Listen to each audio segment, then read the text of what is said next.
Come on in, pull up a chair, take a load off, because today I will share a how to play and review the two-player Rick and Morty edition of the Funkoverse Strategy game. So will this appeal to pop fans as well as people who know nothing about pops? Or do you have to be a Funko fanatic to actually even bother wanting to pick this up? You'll find out after this.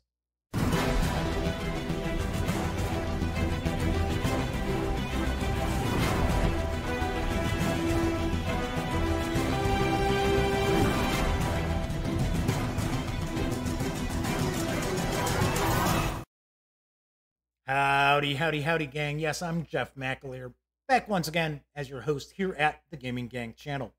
So as I mentioned in the open, I am going to share a how to play of the Rick and Morty Funkoverse Strategy game, which the reality is I'm going to show you how to play any of the releases, regardless if it's DC or Harry Potter or the Golden Girls.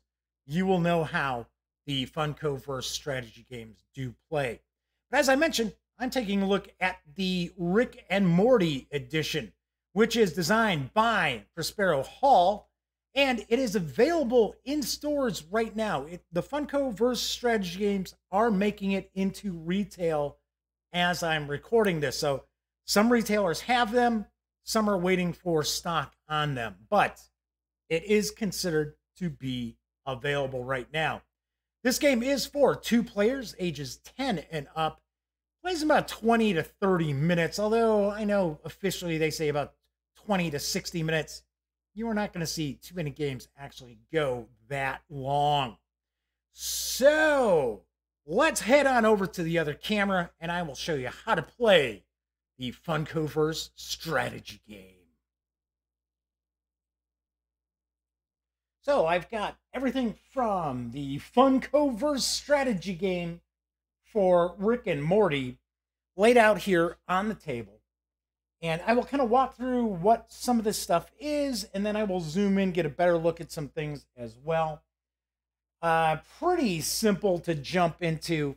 We've got a rule book here. Of course, this is a 2-player edition, so we only have 2 characters. We've got Rick and Morty.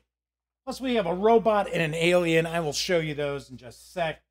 So we've got playing the game, talking about your first game, which is very, very simple, very, very basic.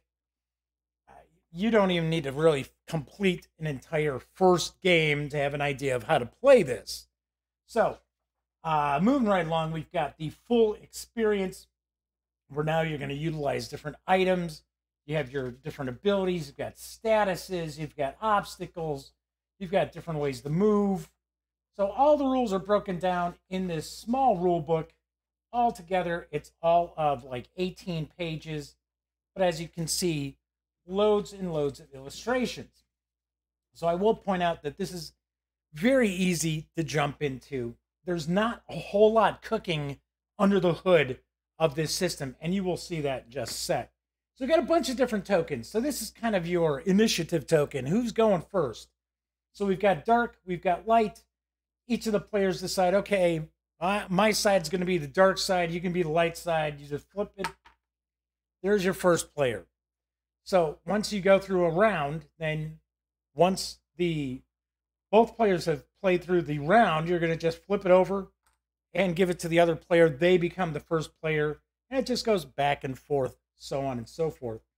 So the board here is actually the Smith household, and we actually have the garage with Rick's lab set up as well.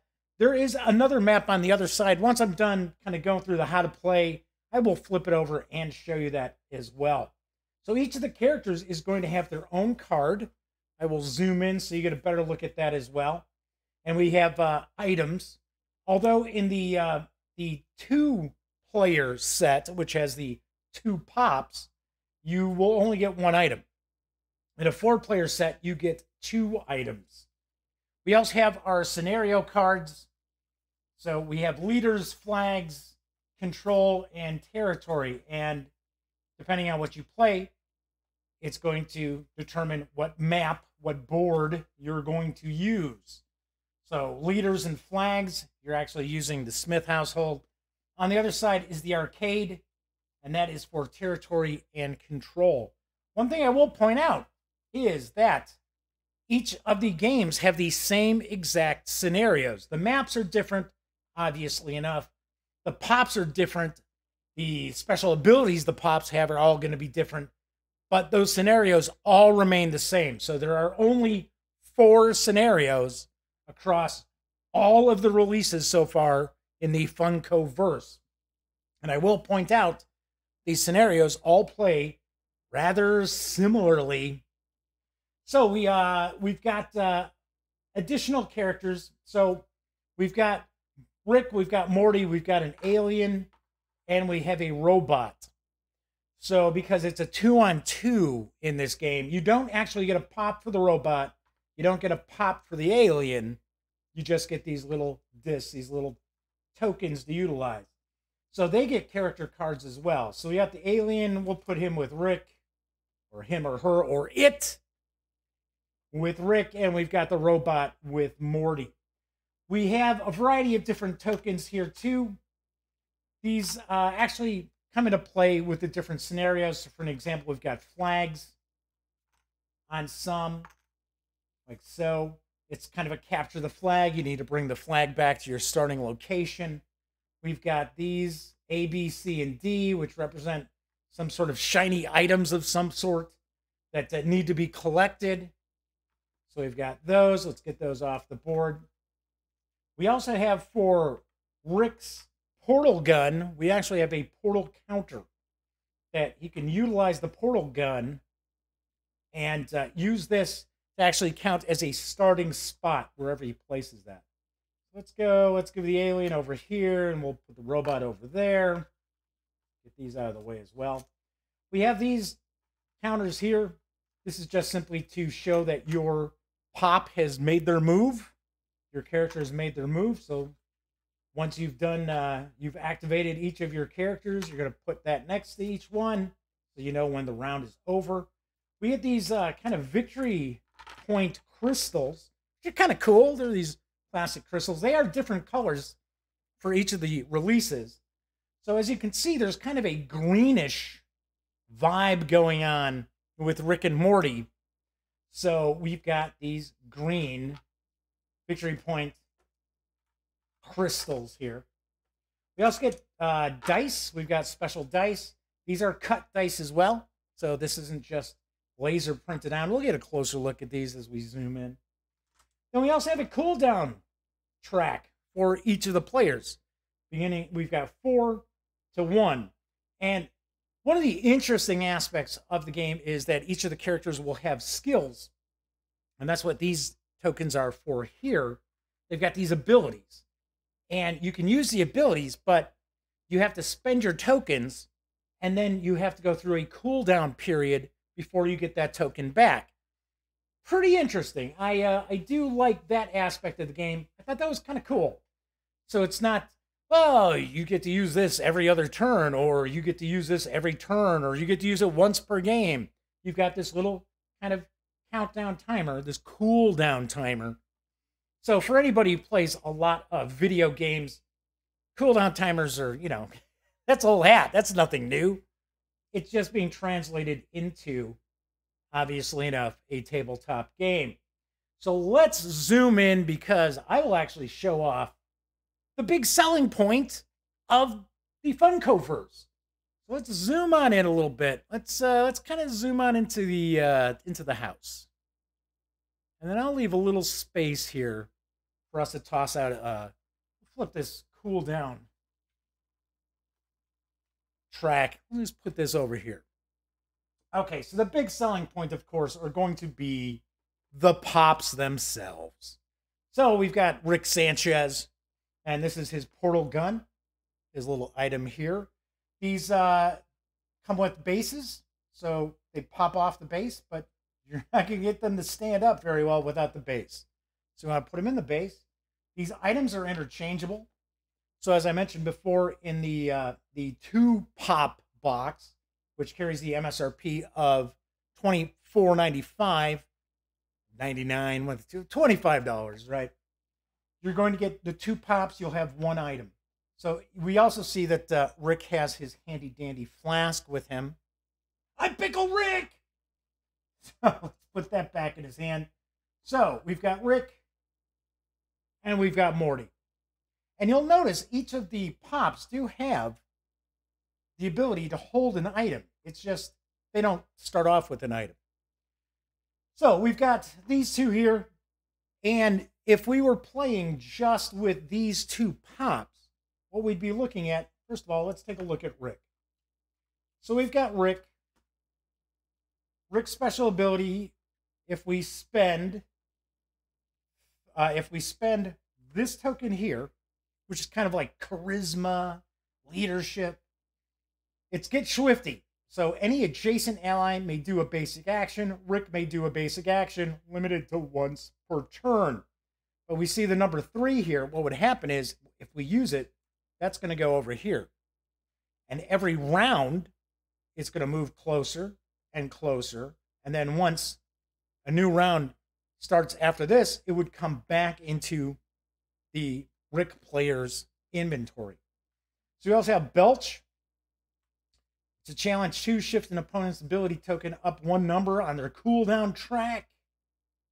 And we have Irresponsible Genius, move 2, give Rick Sanchez status card to an ally within 2 squares that Rick can see. Rick has these status cards available to him.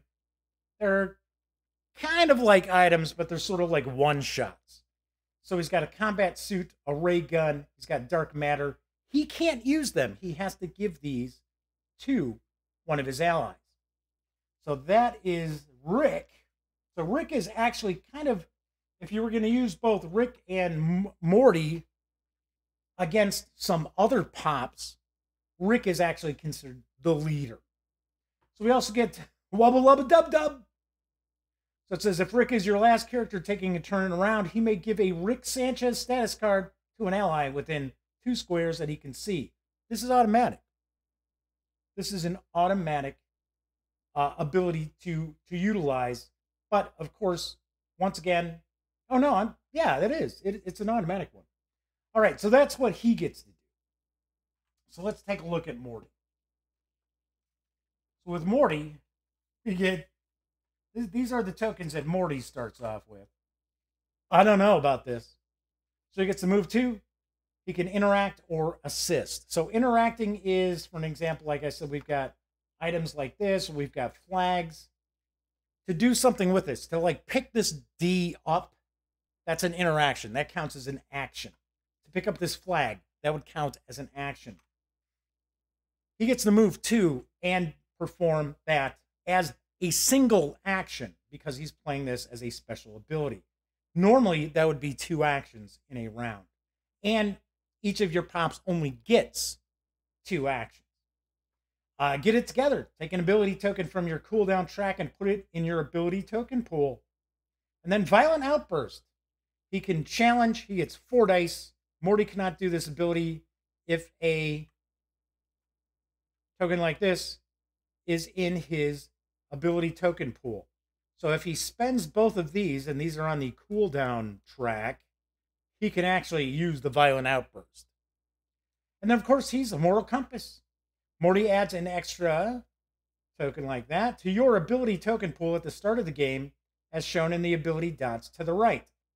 So this shows you the ability tokens that they get. We get yellow, we get red. Down here with Rick, we also see we've got gray. So they are color-coded. And also in the rule book, they'll tell you what these actually are. So we've got blue, which is finesse, agility, and coordination. Red is strength, forcefulness. We've got the gear is cunning and deception, ingenuity. And as I mentioned before, this is leadership, charisma, willpower is what's going on with these. All right, so kind of give you an idea what's going on. Your actions that you may perform, you may move. So you may move 2 squares. You can move diagonally, that's fine. You can move in a straight line, that's fine. You cannot move through these walls. So anything like this, these are walls. So I can't go from here to here. I can't go from the dining room to what appears to be the living room, right? I actually have to go like that. All right, so we get to move 2. See, actually standing them up, we miss the whole fun of the pop. These are exclusive pops to these games. For one, they are a little bit smaller. So I've got a Jon Snow pop to compare the size with. So that is a standard size Funko pop vinyl. Vinyl pop. I think they call them vinyl pops. Everybody just refers to them as pops. That's how I've always referred to them. But I think the official term is a vinyl pop. But that is that's the standard size. So as you can see, these are a little bit smaller. Of course, Rick has that big hair. Let's put Marty next to him to get a better size comparison there. So as you can see, scale-wise, they are smaller.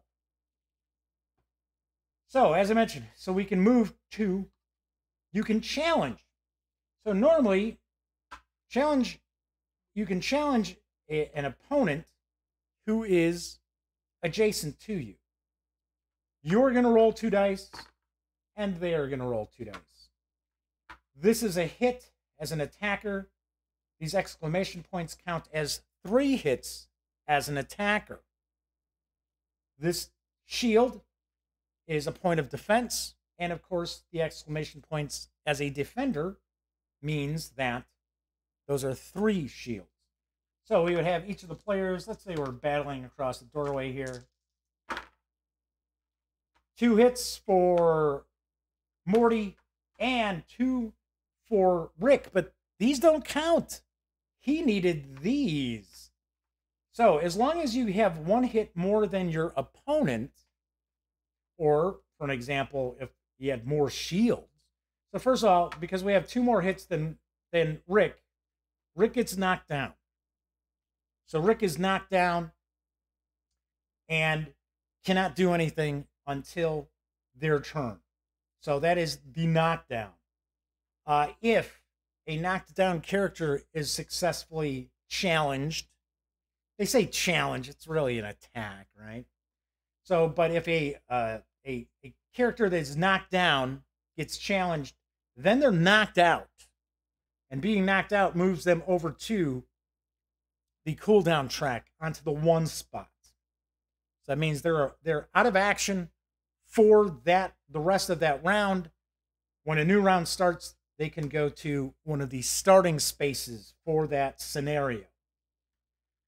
That's effectively kind of the attacking. You've got different items. Like I said, we've got the portal gun that can be used. That's I could have given it to Morty if I wanted, or give it to Rick.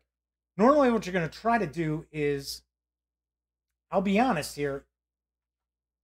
So for an example, right, we got Rick and we got the alien. So this is actually another character. This is kind of supposed to be like a sidekick or minion to the main pop. So we have an alien card, and it shows what we can do here. So we can move up to 2 squares. We can challenge, roll 2 dice. We can assist, which is something that you can do normally with any of the characters. So for an example here, let's say Rick and Morty were actually fighting the alien and the robot. Rick can move, or I should say Morty could move adjacent to Rick, which is down here, and he can assist as one of his actions, which means Rick gets to stand up. That's what assisting means. You're helping get somebody back on their feet. And of course, you can also interact, which, as I mentioned before, that's picking things up, like picking up the flag or picking up an objective token. So as an example, one of the scenarios has the 4 lettered tokens out there, and if you interact with that, you'll pick it up. You'll actually put it on the cooldown tracker, and you'll get a victory point crystal. When you knock a character out, you get a victory point crystal. The different scenarios will also tell you how you score the points, the victory points, the victory crystals. Normally, if you're playing 2 characters on a side, it takes 6 points to win the game. If you're playing 3 characters on a side, then you're looking at 10 points to win the game. The other action you can take is to rally. So if you were already knocked down, but you have not been knocked out, you can spend both your actions to stand back up in your next turn, the next time you get to move with your player, with your pop, with your character.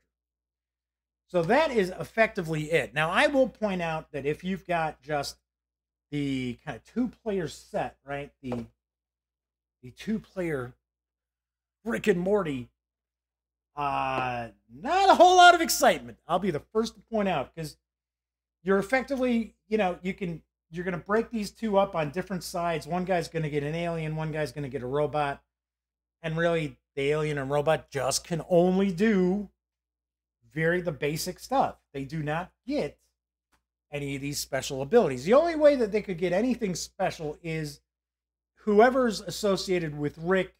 Rick can actually give those status cards out, the little special one-shot items. But you can have other pops from other sets enter the game as well. So I've got Robin and Catwoman. Let's bring them a little closer down here. So they are from the 2-player DC set. So Catwoman has a whip. And of course, they've got their own cards. They've got their own abilities. And now you start getting into, okay, cool. So I could have Rick and Morty take on Robin and Catwoman. Or, of course, if you have the 4 pop sets, you've got DC with Joker and Harley Quinn, as well as Batman and Batgirl. You've got the 4 set for Harry Potter. There's also another 2-player set for Harry Potter. There's also a Golden Girls set with Rose and Blanche. So you can mix and match all of these characters however you would like to team up. So you could have Robin and Morty versus Rick and Catwoman if you want. You could have Catwoman give up her whip to Robin there. So because each side you're trying to balance things, and of course, all these characters all have different abilities. So you're never going to really truly have complete balance. Seeing that altogether there are 16 different pops available in the Funkoverse right now, with I'm sure plenty more planned on the horizon if this game takes off.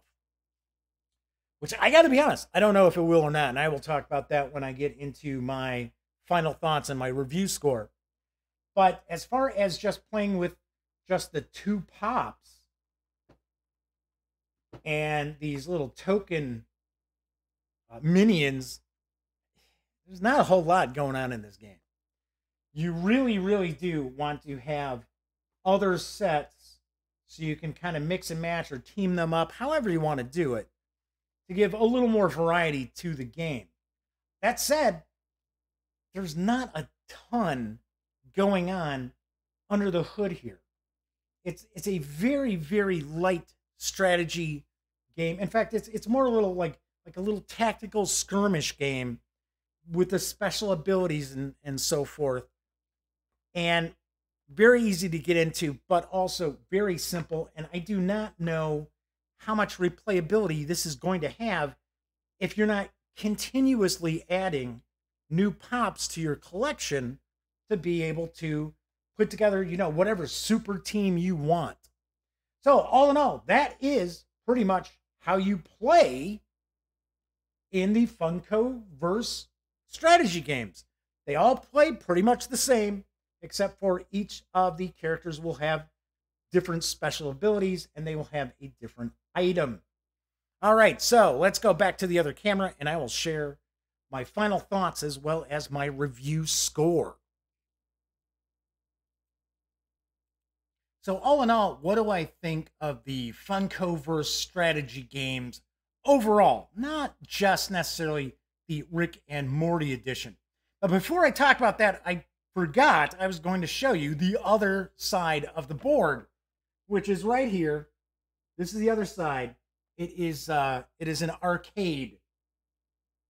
So two of the four scenarios take place in the arcade. Really nothing different between the two sides. Walls are different placement, things like that, but really it's just the artwork. It's they kind of change things up a little bit.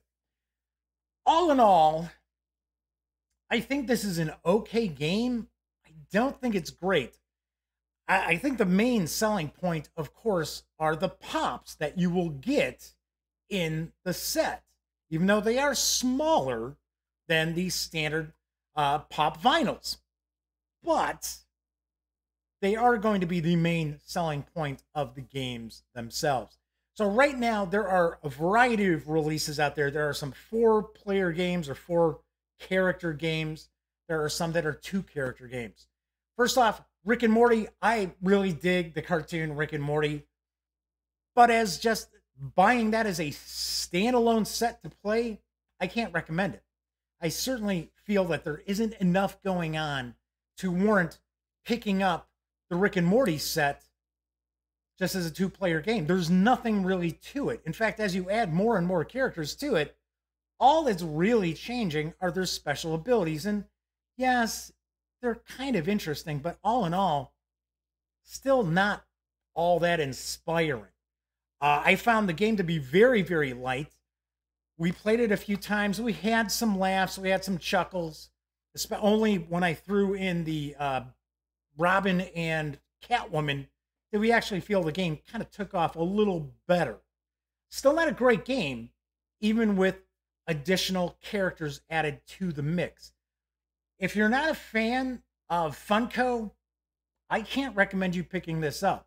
I mean, if the pops don't appeal to you, there is no reason for you to pick up the Funkoverse strategy game. I'm just being very honest with you. And I'm sure there's plenty of reviewers out there who are going to tell you, oh, this is a lot of fun. This is a good game. If you're not a gamer, maybe. But if you are a gamer, you will find this to be way too light as far as keeping your attention or having replayability. I can tell you right now, most people that I game with would effectively take these sets, take the pops out, display the pops, and then throw the box up on their shelf somewhere, probably never to see the light of day again. That said, if you are a fan of Funko, you will probably get a kick out of this. You'll probably be sitting there wondering, how come they don't have rules for me to use my regular pops, my regular size pops, to play these games? But then what would be the point of selling the Funkoverse strategy game, right? So if you are a huge Funko fanatic, I will say that you will probably enjoy this if you are not a big gamer. If you are not somebody who plays a lot of serious games. Now, I'm not talking about Risk or Monopoly. I am talking about gamer games. But I'm also not talking about anything like super heavyweight. I'm just saying the game plays very, very lightly. And I'm not sure if there's enough there to keep your attention with more than 1 or 2 or 3 playthroughs.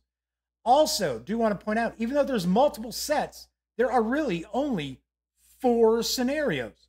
Regardless of the characters you've got, regardless of the maps you've got, there are 4 scenarios.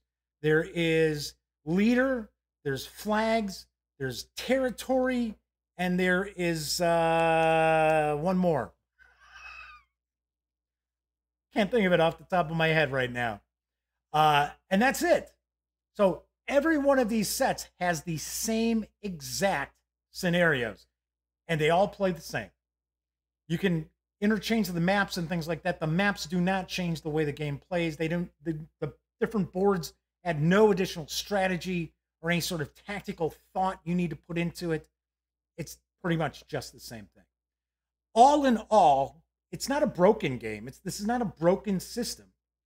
It's fine. I mean, for smaller kids, for people who don't really game, it's okay. So on a scale of 1 to 10, that is kind of the score that this is going to get. So as far as the Funko universe, the Funkoverse of strategy games, I give it a 6.5 out of 10.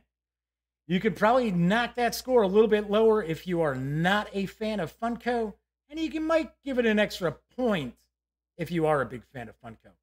All right, so that is it. Let me point out, don't forget, join me live Mondays through Fridays at 7 p.m. Central Time right here on YouTube for the Daily Dope as I bring you the latest tabletop gaming news. And of course, when you're not watching videos on the Gaming Gang channel, by all means, please visit thegaminggang.com for all the latest in gaming news, reviews, comics, movies, TV. By now, you know the drill. Get your geek on at thegaminggang.com. Once again, I'm Jeff McAleer, and until next time, happy trails.